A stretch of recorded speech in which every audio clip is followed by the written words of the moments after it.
and trying hard to have conversations with them when things aren't going well that comes from a place of understanding of what the other person's perspective is, as opposed to just imposing mine.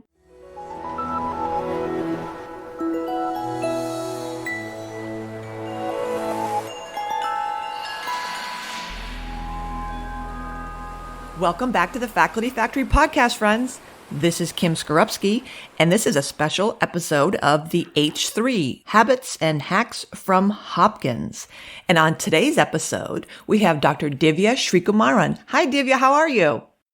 Hi, Kim. How are you? Thank you so much for having me today. Well, I cannot wait to talk with you because I know we're going to have a really interesting conversation, having a little heads up about your topic. But why don't we start by telling everybody who you are and what you do here at Hopkins? Okay, sure. Great. So my name is Divya Srikumaran, as you stated. I'm faculty at the Johns Hopkins Wilmer Eye Institute. My responsibilities include being vice chair of education and the medical director for our Odenton satellite. My primary sort of subspecialty is cornea and cataract. So I'm an active corneal and cataract surgeon and see patients clinically, and then have the significant responsibilities from an administrative standpoint for managing our residency and medical student experiences, as well as one of our satellite practices. And on top of that, do a little bit of clinical research as well. Dr. Srikumaran, wow, that is wonderful with a lot of responsibility. And I know that you are getting ready to put your promotion packet in. So you're certainly well deserving of the associate professor status. And I can't wait to see how that progresses. And I know you graduated from our leadership program, especially the Emerging Women's Leadership Program. And I remember you in the classes. And why don't you get into what is it you want to share with us today? Because I can't wait to get into it myself.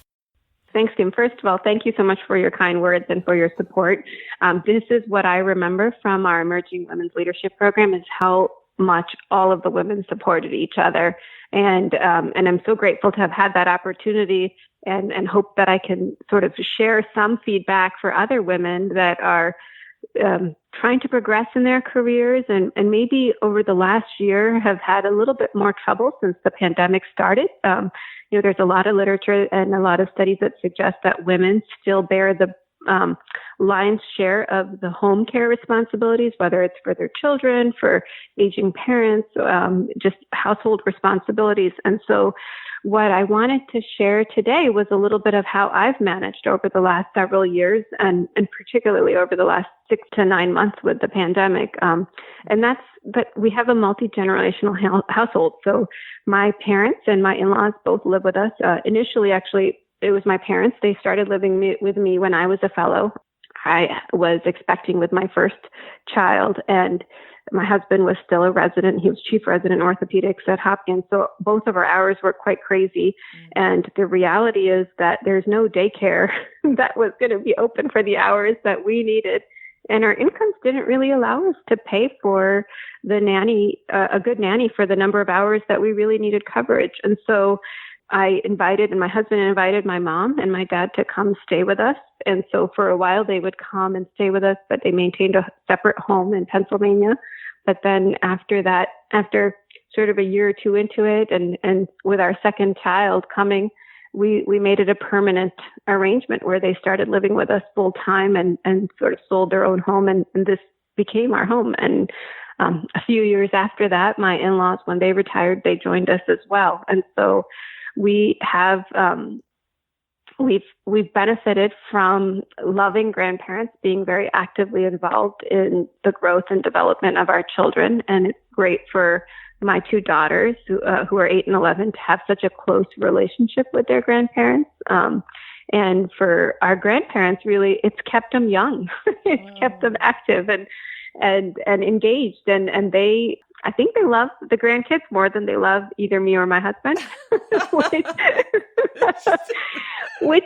I think is a good thing. We're blessed that our kids are getting this much love from family. And I have to say, for me personally, being, an active clinician and faculty member, educator, leader, having late night meetings, Saturday and Sunday conferences, traveling, I really don't know how I could have done any of this without their support. I love this first for many reasons. Number one, I'm a gerontologist by background. So, I love older adults. And anytime people start talking about older adults, my ears perk up because I really want to learn and understand this. And so I think from my own personal standpoint, I'm fascinated, but just logistically, I'm in awe because, when we started this conversation, you said, I'm worried this isn't a very progressive idea. But then we were talking about how the pandemic, I think, has reminded all of us, what is really important in our lives, and the fact that people started baking more, and there was a rush not only on toilet paper, but on flour because people were baking bread and spending time on old-fashioned board games together during quarantine. And so the fact that, we've come full circle to recognizing what really matters, not material things, but relationships and people, is just so evident in the fact that you have two sets of parents who are moved in now. And operationally, logistically, I can imagine people listening to this saying, okay, this is wonderful, but how does this work on a day-to-day basis? Like, is there some kind of schedule where, mom and dad are tapping out the other mom and dad and this grandma's got that, but that grandpa's got that? How did you figure out the daily routine of living with two sets of parents? Yeah, so that's a great question. I would say that process has been evolving. It's been bumpy, the road at times, because, of course, with this many people involved, this many chefs in the kitchen, so to speak, Literally. There's always room for conflict. I think there's a few things that we've done. I think that one, we did build our home to allow us to have a little bit separate space. So just from a standpoint of privacy, to maintain people's sanity, my parents and my in-laws are kind of on separate spaces on the main floor of our home, so that my mother-in-law and father-in-law have their own sort of little mini apartment within our home. So they have their own kitchen and they can kind of shut the door and be left alone. And my parents are more integrated because they came first into our household. So they're more integrated, but again, they have their space on the first floor, and whereas my husband and I have our space on our second floor. So we do have some physical distance that helps keep us all feeling like we have our own space, which I think is really critical to, frankly, sanity and to prevent little conflicts from turning into big problems.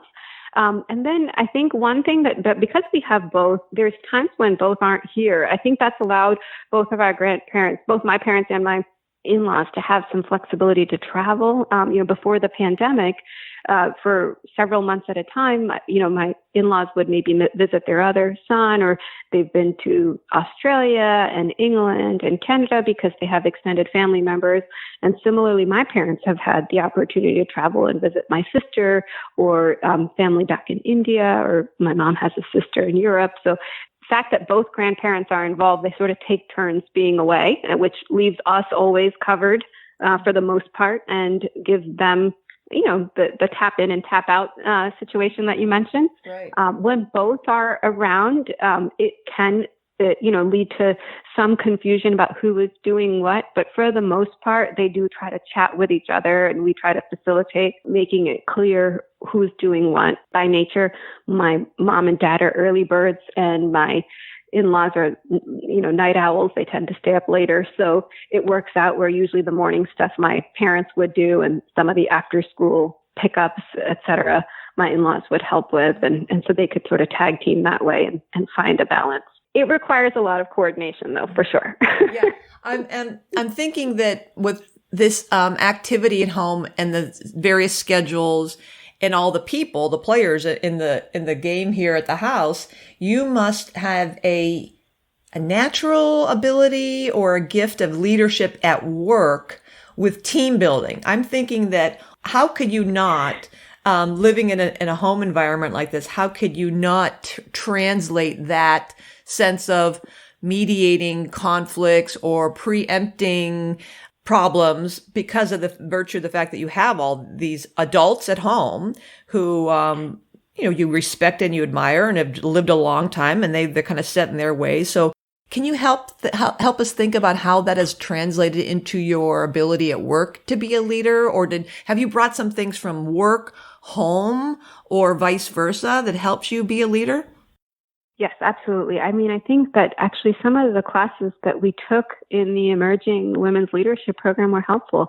The crucial conversations, really understanding people's personality types. Yeah. It took me a little while, and this was a learning curve. I wish I could say that this was a rosy path all along. It hasn't been. I think that we've matured and sort of learned along the way what people's tendencies are. I've learned what, sets my mom off. I've learned what my mother-in-law's sort of inclinations are, and really just trying to understand their personality types and where they're coming from, and trying hard to have conversations with them when things aren't going well that comes from a place of understanding of what the other person's perspective is, as opposed to just imposing mine. I think the biggest thing is recognizing that everyone in this house loves our kids. And so sometimes everyone's perspective on what is best for the children can vary quite a bit. Wow. And so, really trying to get back to, okay, I know that you're saying this because you love, Nitya and Anshi, but, I'm concerned that this is the impact on blah, letting them watch iPad at the dinner table isn't healthy for other reasons. I've had this conversation with my father a couple of times, and it's because he's the pushover grandfather that doesn't want the girls to cry ever. So I think some of these skills about sort of having conversations when they're not my employees, they're not my staff. So obviously I can't approach them that way. And as you said, this is the same thing when I was program director, having to work with senior faculty and trying to get them on board with the vision I had for our program was quite challenging, because on some levels, these were people who had trained me, and now I had to come back and suggest that perhaps the methods weren't the right way anymore. Wow. And isn't that a perfect metaphor comparison to home? These are the people who trained you and your husband. These are the people who raised you, who changed your own diapers. And now they're living in your home. You're running the show. You're paying the bills. And now you have two little ones. And so the positions have flipped. And I'm thinking it's the exact same thing when you said you agree at home on one mission. You all love these girls. That's number one goal, is the girls. And the same thing at work. We all love our patients, our trainees, the students, our staff, whatever the case may be, that you all agree on. All right, let's all agree on one thing that we love or are passionate for, fill in the blank. Yes, agreed. Okay, so let's explore how we're all coming at this in different ways, and then the implications. So that is a perfect, I think, example of life, a microcosm at home and then at work, and how they parallel each other. Yeah. And I think it's true. I mean, it's little things. I took this when I was first staffing surgeries, and I'm teaching my daughter to write, and I realized it's how you're holding the pencil. And then I realized, oh my God, it's how they're holding the instruments in the OR. It's how they're holding the phaco. And it's, we operate under a microscope, so I don't always pay attention to that part. You're seeing the tip, but you have to just sit back when you're training surgeons to look at how's the rest of the setup. And, these are things that, we've all come to appreciate the importance of, but when you're in the thick of it, in the middle of the surgery, you forget for a moment. And as educators, we like to repeat ourselves when things aren't going well, but that, saying it over and over again and louder doesn't work.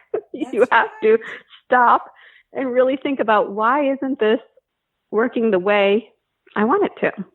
You're reminding me, I'm not sure if it was during your cohort, Sarah, Dr. Sarah, is it Andrews? I can't remember her last name, but she works out at my gym. She's adorable. She has two twins, obviously twins, little girls. And the one, Sarah was describing the example where she's like, it was crazy after work. My husband, he's also a physician, and I was trying to get dinner prepared, and I would turn around and I had my head in the refrigerator, and one was just, the one little girl was talking, and said, Mommy, you're not listening to me. And Sarah said, I said, yes, sweetie, I'm listening to you. I'm just getting ready, getting dinner ready. Keep talking. And the little girl was growing more and more frustrated. And she said, my daughter said to me, Mommy, I want you to listen to me with your face.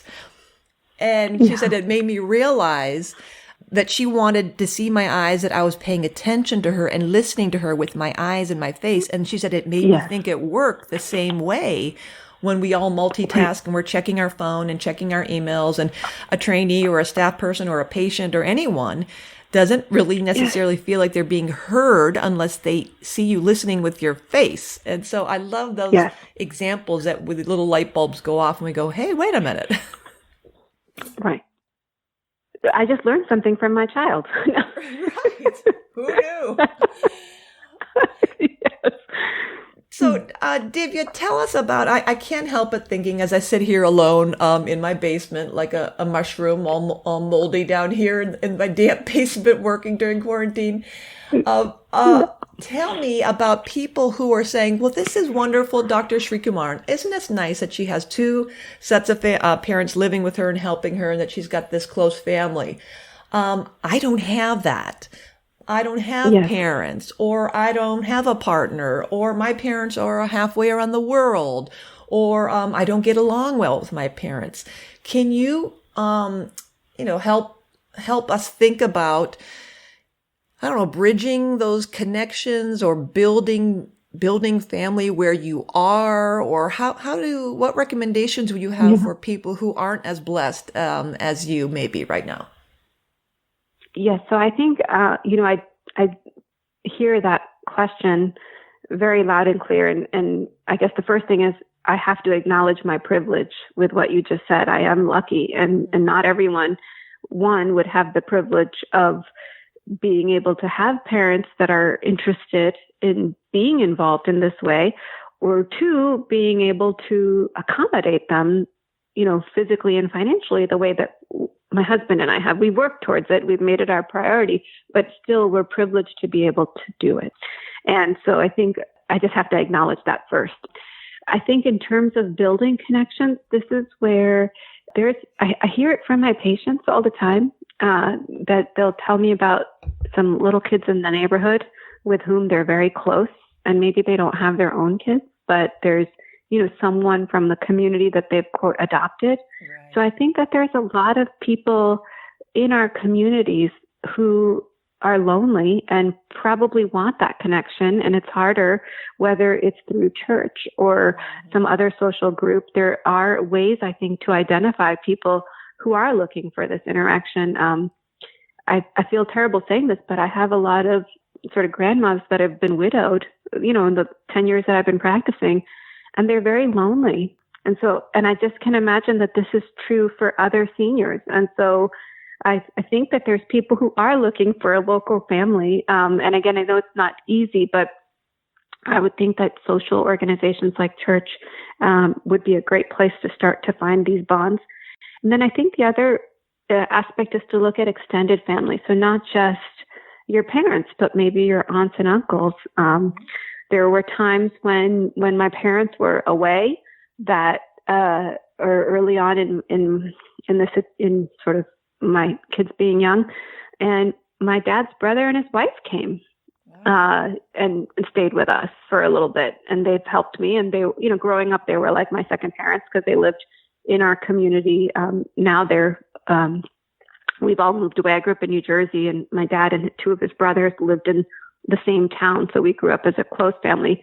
But it's been a while since we've lived in the same state, but they came down from New Jersey and stayed with me for a little while. And, I think just sort of building those family relationships beyond your immediate nuclear family is key. And I would say that for us, our generation, it's key that we maintain those relationships with our siblings, with our cousins, so that we have a greater network. I have cousins now all over the country. My sister is in Ohio, but my husband also has cousins all over the world. Actually, he has a lot of people in Australia and Canada and Sri Lanka.